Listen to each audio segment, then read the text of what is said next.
जय श्री कृष्णा, जय श्री राधे। आप सभी प्रभु प्रेमियों को मेरा नमस्कार। आज हम जानेंगे कि जो हमारी वैदिक परंपरा है, जो हमारी सनातन की जो परंपरा है, उसमें जो 16 संस्कार हैं, 16 संस्कार हैं, उनके विषय में आज हम जानेंगे कि वो कितने हैं, उनके नाम क्या हैं। तो आइए चलते हैं वीडियो की ओर। हम सभी जानते हैं कि हमारा सनातन धर्म विश्व का प्राचीनतम धर्म है और यह धर्म पूर्णतया वैज्ञानिकता से भरा हुआ धर्म है। हिंदू धर्म में जन्म से लेकर मृत्यु तक 16 संस्कार किए जाते हैं। इनमें से हर एक संस्कार एक निश्चित समय पर किया जाता है। कुछ संस्कार शिशु के जन्म के पूर्व कर लिए जाते हैं, कुछ शिशु के जन्म के समय किए जाते हैं और कुछ शिशु के जन्म के पश्चात किए जाते हैं, बाद में किए जाते हैं।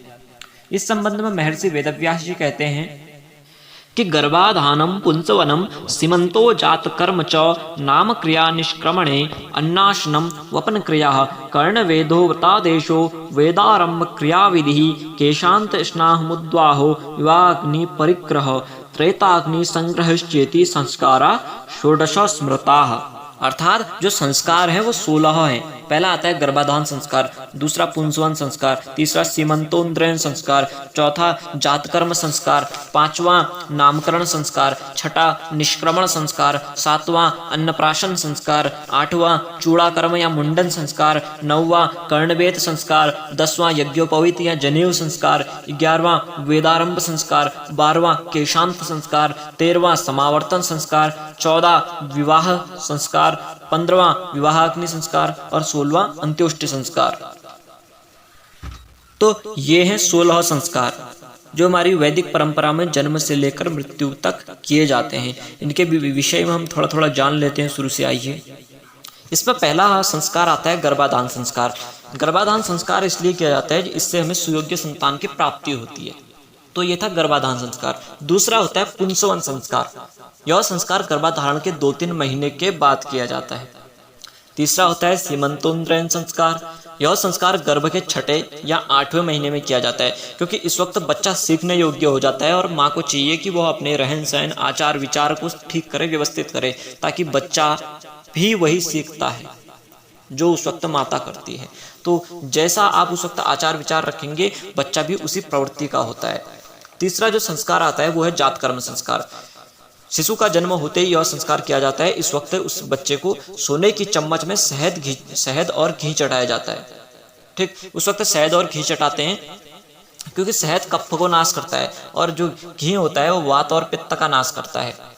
तो शहद और घी चटाने से वात, कफ और पित्त जो 3 रोग बताए गए हैं उनका नाश हो जाता है। 5वां आता है नामकरण संस्कार। शिशु के जन्म के 11वें दिन नामकरण संस्कार किया जाता है। इस दिन ज्योतिष आधार पर बच्चे का नाम तय किया जाता है, हम सभी जानते हैं, और भगवान सूर्य के दर्शन बच्चे को कराए जाते हैं। छठा आता है निष्क्रमण संस्कार। यह संस्कार शिशु के जन्म के 4थे महीने, 6ठे महीने इस वक्त किया जाता है। इस दिन माता पिता अपने बच्चे को भगवान सूर्य के दर्शन, भगवान चंद्रमा के दर्शन, पृथ्वी, जल, पावक, गगन, वायु, इन सब से हमारा शरीर बना है, तो इनके देवताओं से उस दिन प्रार्थना की जाती है कि हमारे जो संतान है उसकी आयु की वृद्धि हो और वो निरोग रहे। उसके बाद अगला संस्कार जो आता है 7वां, वो है अन्नप्राशन संस्कार।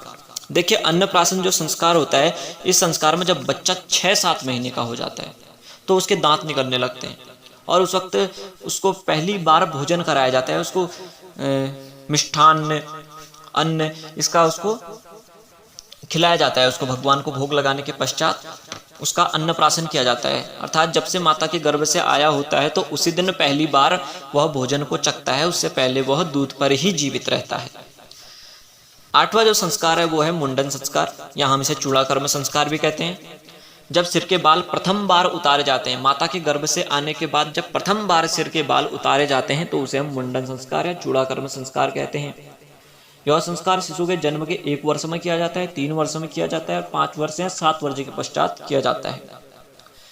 इसका एक ये फायदा है कि जो कीटाणु माता के गर्भ में उसके बालों पर रह गए थे, उसे काटने पर वह नष्ट हो जाते हैं। 9वां आता है कर्णभेद संस्कार। देखिए, कर्णभेद संस्कार में कान को छेदा जाता है। यह बहुत प्रचलित संस्कार है, अभी भी किया जाता है। कुछ तो लुप्त हो चुके हैं पर यह अभी भी किया जाता है।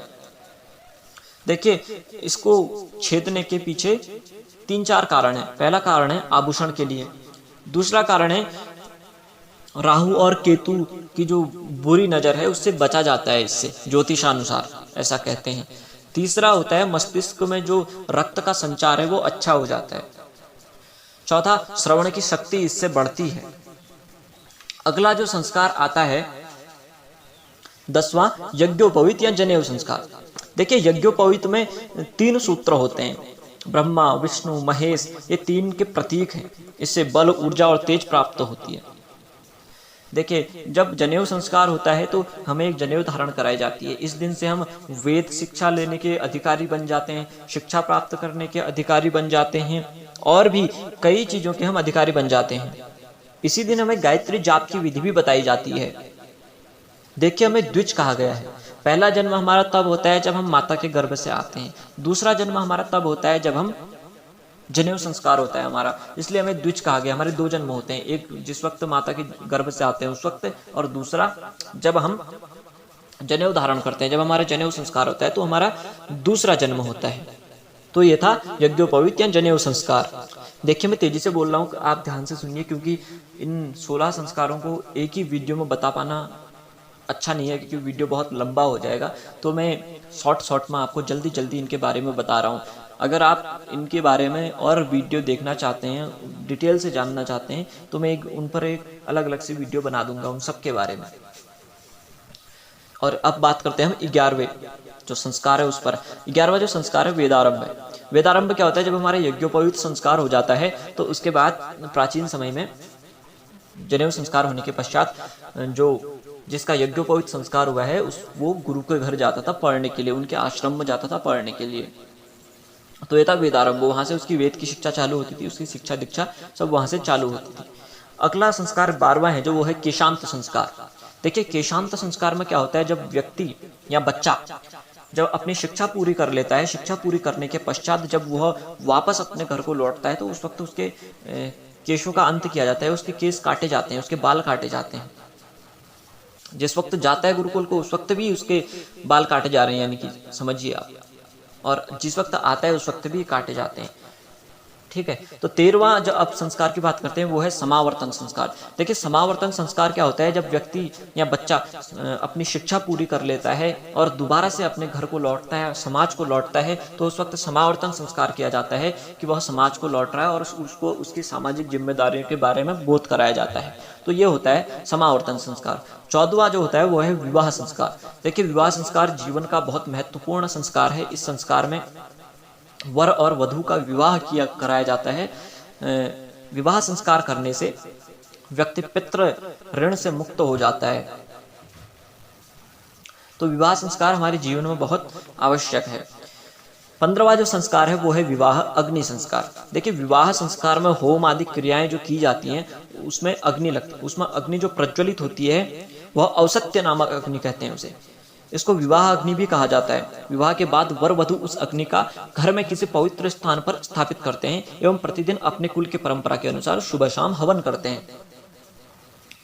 ठीक, अब 16वें संस्कार की हम बात करते हैं। 16वां संस्कार है अंतिम संस्कार या अंत्योष्टि संस्कार। अंत्योष्टि संस्कार भी हमारे हिंदू सनातन धर्म में बहुत बड़ा संस्कार माना गया है, क्योंकि इस दिन व्यक्ति को ही अग्नि में ही भस्म कर दिया जाता है। यानी कि पंच तत्वों से जो शरीर बना है, क्षितिजल पावक गगन समीर, इन पंच तत्वों में ही वह विलीन हो जाता है जलने से। तो अंत्योष्टि संस्कार भी हमारे वहाँ बहुत ऊपर माना गया है और जरूरी माना गया है मृत्यु के पश्चात। तो ये थी कुछ संस्कारों के विषय में, जो 16 संस्कार हमारी पद्धति में है उनके विषय में थोड़ा थोड़ा जानकारी। अगर आप इसको डिटेल में अगर जानना चाहते हैं इनके बारे में जानकारी, तो मैं हर पर एक पर्टिकुलर टॉपिक पर अलग अलग वीडियो बना दूंगा। यदि आप चाहते हैं बनाना तो कमेंट कीजिएगा। वीडियो यदि आपको अच्छा लगा हो तो हमारे चैनल को सब्सक्राइब करिएगा, वीडियो को लाइक करिएगा और कमेंट करिएगा। वीडियो को देखने के लिए आप सभी का बहुत बहुत धन्यवाद। जय श्री कृष्णा, जय श्री राधे।